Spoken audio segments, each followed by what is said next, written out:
আদ-দ্বীন মোমিন মেডিকেল কলেজে অনুষ্ঠিত হলো নিয়মিত সাপ্তাহিক সিএমই প্রোগ্রাম। অনুষ্ঠানের পর আদ-দ্বীন ফার্মাসিউটিক্যালসের উদ্যোগে ঔষধের পরিচিতি, কার্যকারিতা এবং তুলনামূলক এফিকেসি নিয়ে একটি মত বিনিময় সভা অনুষ্ঠিত হয়। অনুষ্ঠানে উপস্থিত ছিলেন আদ-দ্বীন ফার্মাসিউটিক্যালসের ব্যবস্থাপনা পরিচালক ডক্টর জামালুন্নেসা, যিনি প্রতিষ্ঠানের ঔষধসমূহের পাশাপাশি বিভিন্ন একাডেমিক বিষয়ে মননশীল ও প্রেরণাদায়ক আলোচনা রাখেন। ওষুধের ম্যালপ্র্যাকটিস ইন দ্য সেন্স আমরা যেটা প্রয়োজন নাই সেটা লিখব না, এটা আমার একটা ফিলিং, এটা আমি শেয়ার করি। আর অ্যান্টিবায়োটিক তো নাই, আর এমনি যে কোনো ওষুধই যেটা দরকার সেটা লিখব।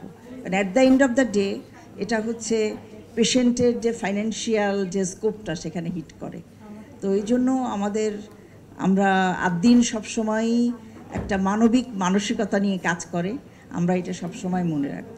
সাপ্তাহিক সিএমই প্রোগ্রামের আলোচ্য বিষয় ছিল ডেঙ্গু জ্বর, যেখানে মূল আলোচক ছিলেন শিশুরোগ বিভাগের সহযোগী অধ্যাপক ডাক্তার তাসনিম আহমেদ।